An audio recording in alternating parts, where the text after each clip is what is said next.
Bonjour tout le monde, bienvenue à la Société des Jeux. La semaine dernière, je vous ai présenté mon programme de précommande de jeux de société, un programme pour importer des jeux ici au Québec, des jeux non disponibles, surtout en langue française.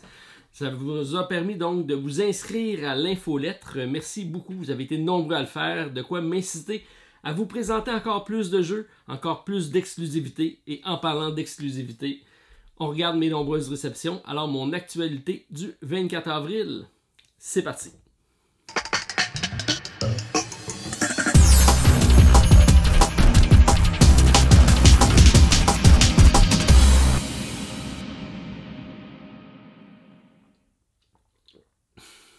Bonjour tout le monde, bien content de vous retrouver en ce samedi matin. Si vous l'écoutez live, partagez un café et un petit déjeuner à votre compagnie. Énormément de jeux encore cette semaine. Je vais commencer par saluer deux personnes, en commençant par Thomas et toute l'équipe de Jeux des cartes Bordeaux. Alors, il y a eu une petite vidéo de fait la semaine dernière sur le jeu The Great Race que j'ai en arrière de moi ici. Et Thomas en a profité pour saluer mon travail sur l'extension solo. Alors, bonjour à toute l'équipe. Puis j'espère de pouvoir aller vous voir éventuellement lorsque la fameuse COVID nous permettra de nouveau de voyager. Je salue également mon ami Adrien de la chaîne Nix qui a communiqué avec moi pour m'inviter à faire une entrevue en sa compagnie. Donc, je vais être invité à la chaîne de Nix pour une entrevue ludique au courant du mois de mai. Alors, restez à l'affût. Beaucoup de choses qui vont se passer au mois de mai finalement. Alors, bien hâte de vous présenter ça. J'ai également une des grandes nouvelles que plusieurs d'entre vous m'ont posée depuis déjà un certain temps, puisque ça fait longtemps qu'on ne l'a pas vu, et le retour de Stéphane est confirmé. Ça sera malheureusement pas ma compagnie pour faire une vidéo de jeu, puisque on ne peut pas encore se réunir, mais Stéphane m'a confirmé avoir passé une commande pour des lumières et des perches pour pouvoir installer sa caméra. Bref, il est en train de s'installer un studio pour vous faire également des vidéos de chez lui. Alors c'est une bonne nouvelle, j'ai pas de date encore, je sais qu'il m'a déjà parlé de son line-up de unboxing qu'il a à faire, évidemment des all-in. Alors bien hâte de voir ce que Stéphane a à nous proposer et surtout à vous proposer. Donc ça va arriver au courant des prochaines semaines, j'ai pas de date encore, mais au moins j'ai eu la nouvelle de Stéphane. Alors Stéphane, pas de pression, on t'attend. Alors, si on y va, donc, en commençant par mon fameux programme de précommande. Donc, la semaine passée, je vous l'ai présenté. Je vais vous présenter très prochainement une vidéo peut-être plus explicative du concept en tant que tel. Donc, c'est pour, dans un premier temps, importer des jeux ici au Québec qui ne sont pas disponibles sur le marché, vous les rendre accessibles, donc directement aux consommateurs. Et éventuellement, j'essaierai de faire la même chose, en envoyer en France. C'est mon but. On commence donc avec 3 jeux de la compagnie Nuts que je vous ai présenté la semaine dernière. J'en ai un ici devant moi qui est This War Without an Enemy. C'est la version anglaise du jeu, mais c'est disponible chez Nuts en français. Donc c'est un jeu, un wargame, 2 joueurs. Le 2 joueurs a la cote présentement et donc je tenais à vous le présenter. J'ai présenté la semaine passée Space Corp qui va également être disponible. Et finalement, La Guerre de l'Anneau qui également lui arrivera. Donc 3 gros beaux titres qui sera disponible. Donc dans l'infolette, vous allez recevoir au courant de cette semaine les différents jeux en question, les liens pour les précommander, plus de détails également, et je vous ferai parvenir également un sondage pour avoir votre avis sur les jeux qu'on devrait ajouter, les compagnies avec lesquelles on devrait s'associer en priorité, et quelques suggestions de votre part. Bref, avoir votre pouls, vous donner des jeux que vous avez envie de découvrir. Donc on commence ça, le programme, avec la compagnie Nuts, comme je vous ai présenté. Donc, merci à tous ceux qui sont abonnés à l'infolette. On est près de 200. Alors, si on dépasse le 200 cette semaine, je devrais être capable de vous mettre un petit plus dans l'infolette. Donc, probablement un petit rabais en magasin ou quelque chose du genre. Je regarde ça et on a plus de détails qui suivent dans les prochains jours. Je vous avais demandé également des suggestions de noms parce que mon nom avait juste pas d'allure, il était très long. Et j'ai eu quelques bonnes propositions. J'en ai retenu quelques-unes sur la chaîne de YouTube. Il y a la possibilité de faire des sondages. Alors, je vous invite à aller voir donc dans la section communauté et vous allez pouvoir répondre au sondage avec les différents titres que j'ai retenus. On va y aller avec votre suggestion, ce que vous avez apprécié le plus.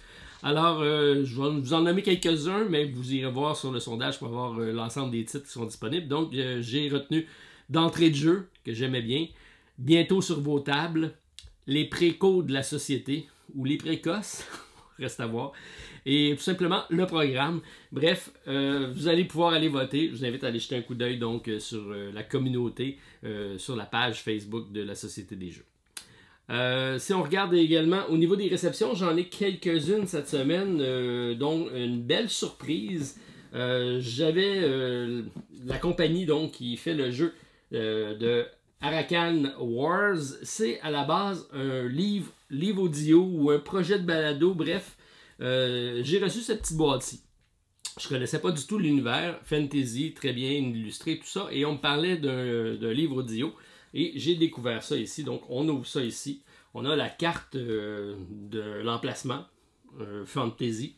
On a un petit masque ici qu'on peut se mettre devant les yeux pour profiter et divaguer au son de l'histoire, puisque c'est un petit livre d'histoire et c'est surtout un petit lecteur MP3, je crois, qui recèle les 3 histoires. Donc il y a 3 histoires. On a des écouteurs, on a un système pour le brancher. Et on a même des cartes d'exclusivité pour jouer au jeu. Donc, ça raconte l'histoire donc de Arakan. Je trouve ça très brillant de nous donner comme ça une introduction. Bref, je sais que ça a été fait probablement avant le jeu, mais ça me permet de pleinement apprécier le jeu. Ça, c'est le jeu. Ici, j'ai le tapis devant moi. Ça va être un jeu de cartes dans lequel on va donc avoir une confrontation 2 joueurs, c'est du 1 contre 1, des parties de 30 à 45 minutes. On va déplacer les cartes et on va se faire comme ça une confrontation. On peut également jouer de 3 à 4 joueurs en équipe ou avec des decks supplémentaires. Belle réception cette semaine. J'aime beaucoup ce que j'ai découvert pour l'instant sur le jeu. C'est vraiment le type de jeu que j'aimerais essayer en compagnie de mon ami Stéphane. Donc, Arakan Wars, si vous connaissez, laissez-moi savoir. Moi, j'ai été séduit par l'aspect artistique, c'est bien. L'histoire est également excellente. Alors, c'est ma réception de la semaine. J'ai reçu également un petit prototype. On parle de Dinodocus. Et c'est un petit jeu. Là, ici, c'est juste le livre de règles que j'ai. Mais c'est un jeu de cartes essentiellement. Donc, j'ai les cartes ici. Et c'est des parties de dinosaures qu'on va composer comme ça. Et on va mettre les cartes l'une à côté de l'autre pour composer des différents dinosaures, avoir des points d'attaque, des points de défense. Et c'est un peu dans la lignée, si on veut, de la série que je vous ai présentée avec Océan. On parle d'évolution. C'est en jeu de cartes. Et là, c'est de l'auteur Alban Nanti qui nous avait offert le Mini Golf Designer. Je vous avais déjà présenté son projet sur la chaîne. Donc, il a communiqué avec moi pour m'envoyer le prototype. C'est une campagne Kickstarter qui va arriver prochainement avec Dinodocus. Donc, à suivre, je vous présenterai ça éventuellement. Et là, vous vous demandez sûrement pourquoi j'ai mis Lueur là. Je vous ai déjà présenté Lueur. J'ai eu une belle réception du jeu. J'avais apprécié grandement le gameplay du jeu. Mais c'était pas ma version que j'avais, donc j'avais emprunté le jeu pour pouvoir y jouer, mais surtout pour vous faire un challenge solo. Et le fameux challenge solo pour lequel vous attendez tous les règles en PDF, les règles du jeu solo. Je les ai pas écrits parce que j'ai un de mes abonnés qui les a écrits pour moi et qui me les a envoyés, mais je les retrouve pas. Alors je fais un appel à tous. Si tu te reconnais puis tu m'as déjà envoyé les règles, je te demanderais de m'y retourner. Je voulais les corriger et éventuellement additionner j'ai acheté le jeu pour pouvoir vous présenter l'autre version. Donc il y a 2 côtés au plateau et j'avais pas adapté le challenge pour le côté île. Je voulais donc me pencher là-dessus et me remettre donc dans l'univers merveilleux de Cédric Chapouzy. Et c'est un auteur donc que je suis avec grand intérêt parce qu'il y a d'autres belles parution qui s'en vient cette année avec lui, donc bien content d'avoir remis la main sur le jeu et pour pouvoir éventuellement vous présenter les fameuses règles qui devraient suivre très prochainement. J'ai mis ici Napoléon 1807, donc c'est la campagne de Pologne ici de Napoléon. Il y a déjà eu de publier 1806, qui était le premier, je pense, de la série. Et arrive sur Kickstarter le 5 mai, je crois, c'est 1815, donc on continue dans la même veine.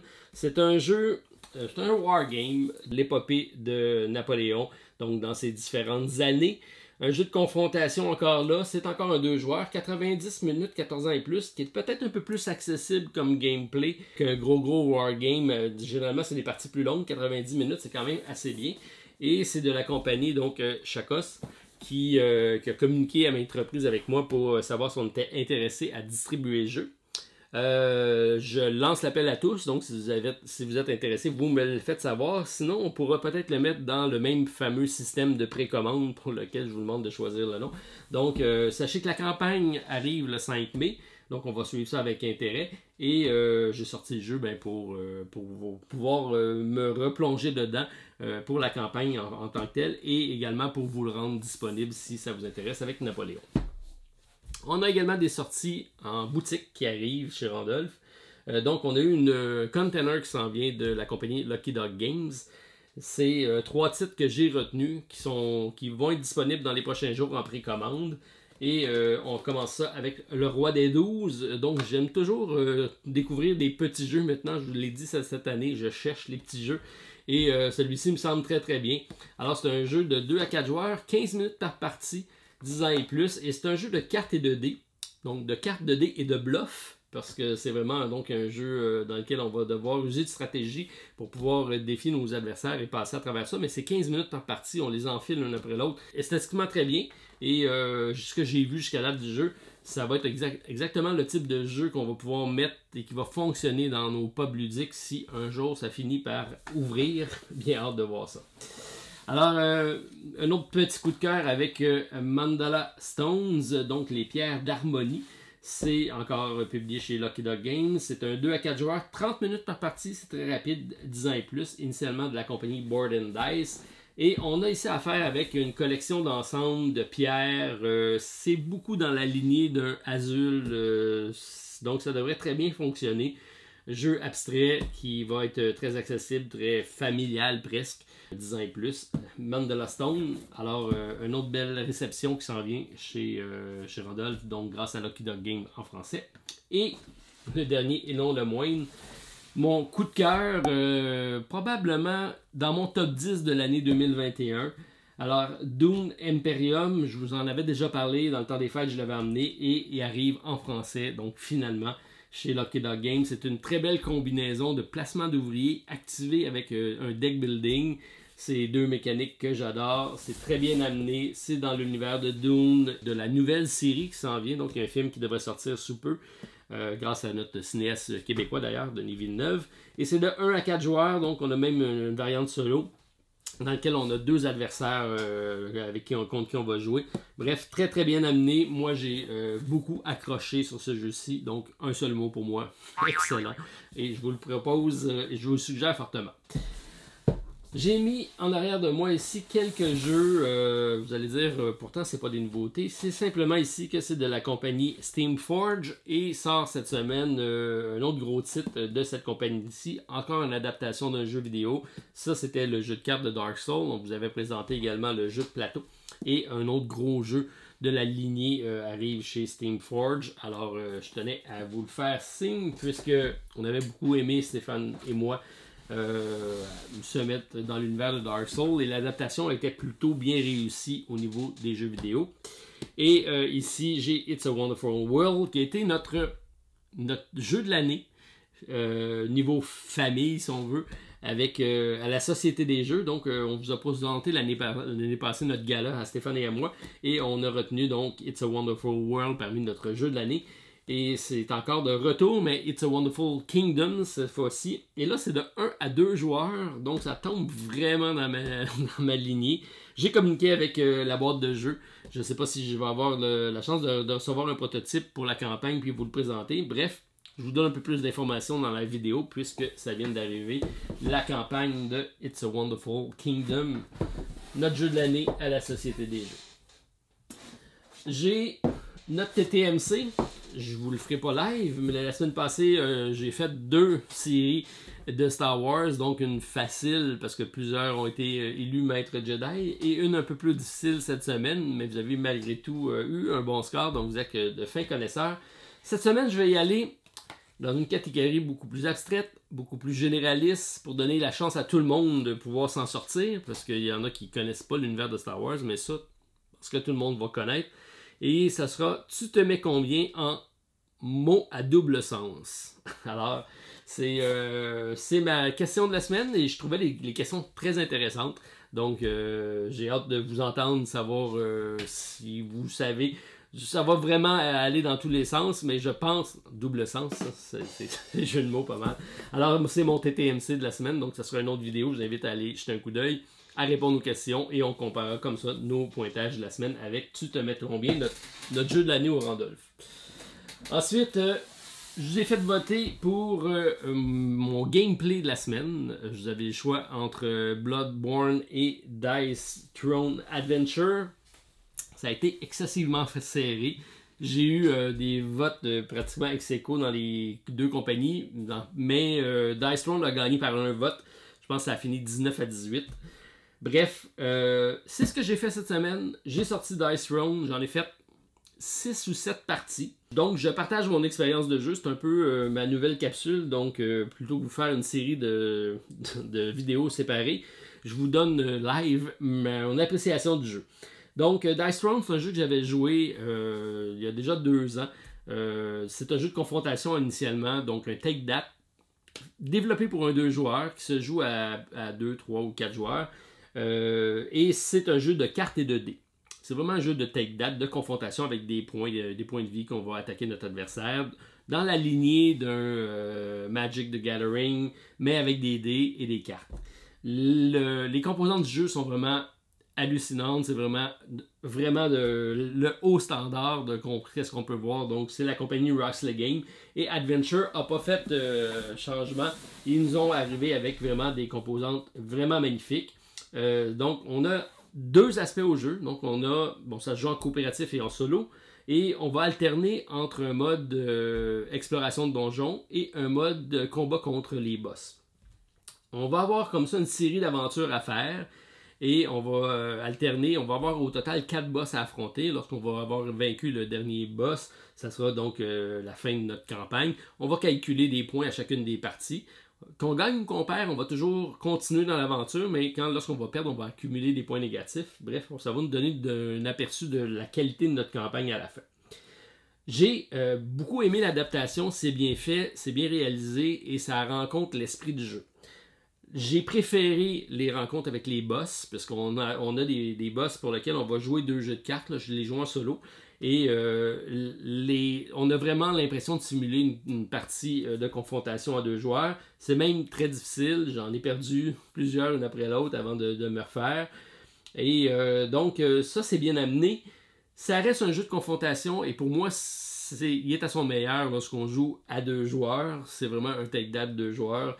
Le coopératif et le solo fonctionnent très bien, mais ceux qui ont backé la première campagne, donc il y a eu l'adaptation en français par Lucky Dog Games avec Dice Throne, la saison 1 Rerolled, et vous allez vraiment adorer la confrontation. Le mode coopératif et solo est bien, mais il ne rend pas assez justice au jeu qui est de mode confrontation. Bref, bien aimé mon aventure. Je vais peut-être vous en présenter une vidéo si ça vous intéresse. J'ai fait donc les 2 modes de jeu. J'ai préféré le mode lorsqu'on affronte le boss qui s'approche beaucoup plus d'une partie à 2 joueurs à mon avis. Mais c'est très bien réalisé et c'est suffisamment difficile pour que je perde plusieurs parties. Donc ça me donne le goût de rejouer. Alors Dice Throne Adventure, je garde à ma ludothèque. Un jeu de belle qualité et content de l'avoir essayé, mais également content de pouvoir peut-être me replonger dans le fameux Bloodborne. Avant de vous montrer donc mon nouveau duel de cette semaine, je vais vous parler de 2 autres jeux que j'ai eu la chance d'essayer. Donc Gutenberg de Robin David, c'est de Osprey Game et publié en français chez Not Publishing. Ils ont déjà eu des associations avec Osprey Game, ils font de belles productions, entre autres avec l'expédition perdue. Ici j'ai l'extension Fontaine de Jouvence. Peut-être que je pourrais le mettre dans nos sélections de la précommande de la Société des Jeux. Mais c'est également donc un jeu disponible chez Nuts qu'on distribue ici au Québec. Et Gutenberg est vraiment, c'est un jeu de cartes. Et d'habitude, les jeux de cartes, c'est pas ma tasse de thé, c'est pas quelque chose que j'aime y jouer, mais c'est pas le genre de jeu que je joue seul. Et celui-ci, dont on fait à noter, c'est de 1 à 6 joueurs, donc il y a une partie solo. Je l'ai essayé en solo. Et j'ai eu beaucoup de plaisir finalement. Alors, il y a un système de draft, c'est sûr que donc le repêchage est peut-être plus adéquat à plusieurs personnes. Et on va comme ça se passer des cartes et on va devoir composer des mots, les lettres. Toutes les lettres ont des pointages associés. Plus la lettre est difficile à placer, plus elle a un pointage élevé. Et on fait ça sur une série de manches. Je pense que c'est 5. Et il y a une belle dynamique de jeu. Bref, j'ai beaucoup aimé. Alors ça aussi, ça s'en vient éventuellement ici au Québec et j'imagine en France également. Si vous avez la chance d'essayer, je vous incite à l'essayer, c'est bien. Et j'ai sorti aussi Bacon Project, mais nous autres ici c'est Bacon. Ça ne veut pas dire la même chose.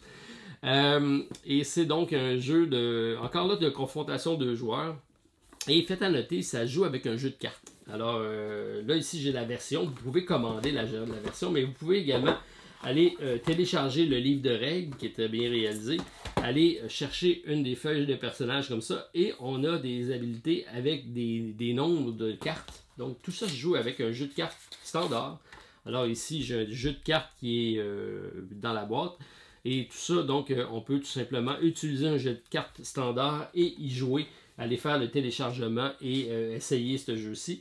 Très bien pensé, belle production. Bref, je vous invite à aller jeter un coup d'œil. J'essaierai de mettre dans la description le lien pour aller chercher le matériel. Peut-être qu'en temps de confinement, c'est peut-être le genre de jeu qu'on aime aller mettre la main dessus pour pouvoir y jouer. Confrontation de la semaine, mon duel, comme je l'ai dit. J'ai mis Bloodborne ici parce que j'ai commencé à lire les règles du jeu. Et je le mets quand même en compétition cette semaine, soit Bloodborne de Siemens contre Cloudspire, la grosse boîte. est vraiment excessivement pesant. Ok. Donc j'ai Cloudspire en duel contre Bloodborne, qui est en arrière ici de moi. Alors, c'est votre sélection de la semaine. Vous allez décider à quoi je joue au courant de la semaine pour pouvoir vous faire mon autre critique express au courant de la semaine prochaine entre Cloudspire et Bloodborne. J'attends de vous lire. C'est vous qui allez décider donc à quoi je joue la semaine prochaine. Alors, ça complète ma brève introduction. J'ai quand même quelques jeux qui s'ajoutent intéressants. J'en ai fait parler déjà 2 dans ma vidéo.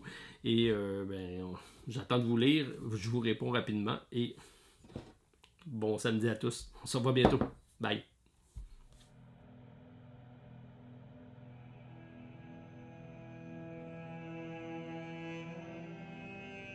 Alors, comme à l'habitude, je débute avec les jeux déjà présentés sur la chaîne. Je vous invite à aller voir les vidéos précédentes pour plus d'informations.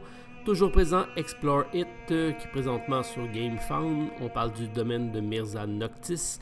4e volet de la série. On est présentement à 2133 contributeurs pour une hausse de 15%, 356 000 $ d'accumulés. C'est un jeu à partir de 64 $ US, 89 avec les extensions. Et il faut compter 15 à 20 pour le shipping. C'est de 1 à 6 joueurs, 180 minutes par partie. C'est une campagne de type jeu de rôle. J'ai déjà présenté sur la chaîne un épisode du jeu, si ça vous dit d'aller jeter un coup d'œil. C'est malheureusement disponible seulement en anglais, mais le français domine toujours dans le fameux sondage, mais toujours pas de confirmation de traduction de confirmer. Alors, on suit quand même la campagne de près avec Explore It et le domaine de Mirza Noctis. Et bien sûr, toujours présent, Hippocrate, le jeu de Alain Orban, celui qui était à la tête des projets 3 et Black Angel, un gros euro avec une nouvelle thématique très bien apportée et un gameplay quand même assez original. C'est un 11e projet pour la compagnie Game Brewer de Belgique. On est présentement à 2216 contributeurs, une hausse de 14%, 230 000 $ d'accumulés et 30 avril, la fin de la campagne. Un seul prix, 69 €. Il faut compter 15 pour le shipping. Et j'ai tenu à rendre le jeu disponible sur randolph.ca. Donc, les précommandes sont disponibles si ça vous intéresse. Allez jeter un coup d'œil. Donc, moi, c'est un jeu qui m'intéresse grandement. Alors, 1 à 4 joueurs, 12 ans et plus, 90 minutes par partie. La version française est disponible. Alors, c'est un placement de tuiles stratégiques pour créer une chaîne d'action, une thématique originale et un gameplay qui semble à la hauteur également avec le jeu Hippocrate. Et la compagnie Simon continue d'être fort présente avec Marvel United X-Men. Un autre beau succès, 15 405 contributeurs, une hausse de 21%. On a franchi le cap des 3,2 millions de dollars pour la campagne. C'est disponible à partir de 65 $ US pour le jeu de base, 100 $ avec les extensions. Une campagne se termine le 5 mai prochain. C'est un jeu coopératif simple et accessible pour 1 à 5 joueurs, des parties rapides de 40 minutes, dans la lignée de la station de Thanos. Alors moi, j'y m'intéresse grandement, mais j'ai toujours pas reçu le premier jeu, donc la première campagne. J'ai même fait une demande de suivi, de support chez Simmons, mais après une semaine, toujours pas de nouvelles. Alors, pas de nouvelles, pas de contribution. Je vais attendre de voir comment ça se déroule. Je vais peut-être m'en mordre les doigts. Mais on suit quand même la campagne avec Marvel United jusqu'au 5 mai prochain. Et toujours présent, un de mes coups de cœur l'année dernière avec Canva, qui revient avec l'extension Réflexion, une réimpression également du jeu. On a 10 250 contributeurs, une hausse de 25% et 620 000 $ d'accumulés. 12 000 à la fin de la campagne, c'est 25 $ pour l'extension, 35 pour la version Deluxe, 60 avec le jeu de base et 80 pour le All-In. Il faut compter 10 à 13 pour le shipping. Personnellement, j'ai pris la version de base. Le Deluxe n'amenait pas beaucoup de différence au niveau du gameplay et je suis fort satisfait de mon achat. Version anglaise seulement, la version en français sera disponible mais en boutique et plus tard. C'est de 1 à 5 joueurs, 30 minutes par partie, une mécanique intéressante de card sleeving et cette fois-ci avec l'extension, on va pouvoir retourner les cartes de côté, avoir une différente variante de couleurs et de textures. Alors, un beau jeu, un beau gameplay, très accessible, très universel. Alors, si vous ne connaissez pas, je vous invite à mettre la main dessus, une belle trouvaille pour une ludothèque Canva.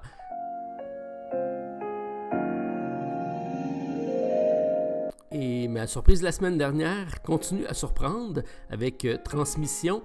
On est présentement à 2134 contributeurs, une hausse de 46% et 126 000 $ d'accumulés pour la campagne. Une campagne qui se termine le 7 mai prochain, disponible à partir de 40 $ US pour le jeu de base, 54 pour la version de luxe et il faut compter 17 pour le shipping. Sachez que c'est également disponible en précommande sur le site de randolph.ca et la version de luxe est même moins chère que sur le site de Kickstarter. Alors un très beau projet compétitif de placement d'ouvriers avec une rondelle d'action pour 1 à 4 joueurs, 45 à 60 minutes, 10 ans et plus. Alors, intéressant, moi je suis ça de près avec Transmission. Mais le jeu qui a connu le plus de hausse, c'est Connecting Fly, premier projet de la compagnie Bazit Game de UK. On a une hausse de 67% cette semaine avec 1084 contributeurs. On a franchi le cap des 80 000 $. C'est une campagne qui se termine le 13 mai prochain, disponible à partir de 35 livres pour la classe économique, 45 pour la classe affaires ou la version Deluxe si vous préférez, 15 à 19 pour le shipping. C'est un 2 à 4 joueurs en mode compétitif ou 1 à 2 en mode solo et coopératif. Des parties de 60 à 150 minutes, un jeu de construction de lignes aériennes, de gestion de main de cartes, d'enchères, pour desservir un maximum de clients, un puzzle game intéressant comme premier projet avec des stretch goals qui ajoutent des scénarios pour le mode solo et coopératif. Bref, beaucoup de belles choses. Version anglaise seulement, mais la version française des règles est disponible si on ajoute 7 contributeurs de plus. On est présentement à 43 sur 50, alors avis aux intéressés. C'est une campagne qui se termine le 13 mai prochain. Parmi les petits jeux solo qui m'intéressent de ce temps-ci, probablement que je vais ajouter celui-ci à ma collection avec Storm Weavers. C'est un jeu narratif, donc une campagne exclusivement solo et on a une belle progression avec 1016 contributeurs, 34% d'augmentation et 74 000 $ d'accumulés.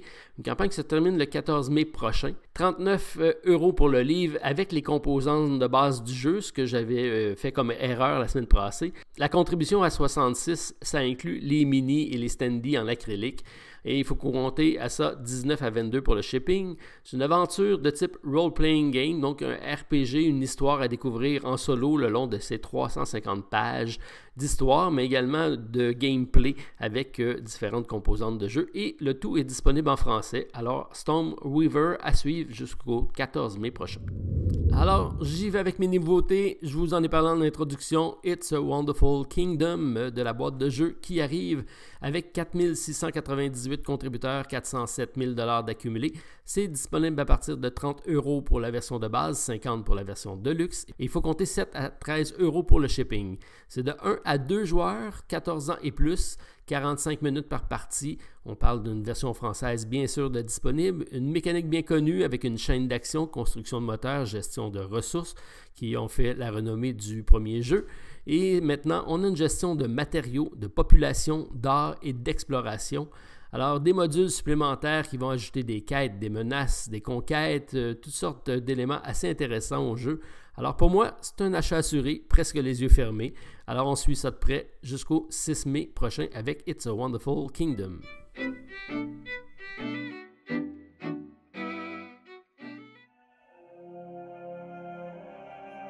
Je vous en ai parlé en introduction, la compagnie Steamforge est de retour avec l'adaptation d'un autre jeu vidéo. Cette fois-ci, c'est Monster Hunter World, le board game, un jeu qu'on peut aisément comparer à un prédécesseur qu'on a joué, Dark Souls. On parle présentement de 12 383 contributeurs, 3,7 millions d'accumulés. Le jeu de base est disponible à partir de 51 livres, 102 avec l'extension et 211 pour le all-in. Ça fait 371 $ canadiens. Alors, assez dispendieux. Les frais de taxes et de douane sont inclus, mais pas le shipping. À ça s'ajoute 16 à 24 ou 26 à 32 pour le Canada. Et ça représente la moitié du prix du jeu de base. Donc, ça commence à faire très cher. 1 à 4 joueurs, 60 à 90 minutes, 14 ans et plus. C'est un jeu d'arène coopératif avec des activations d'attaques de héros et de monstres bien originales, une évolution de ce qu'on a pu voir avec Dark Souls. Par contre, le prix me semble bien élevé pour la boîte de base qui, elle, est peu garnie. On parle de 4 héros, 4 monstres. Alors, la rejouabilité risque peut-être d'être limitée avec seulement la boîte de base. Probablement que le all-in corrige le tout, mais à quel prix? Alors, pour les amateurs du jeu vidéo, à mon avis, c'est disponible Monster Hunter World jusqu'au 30 avril prochain.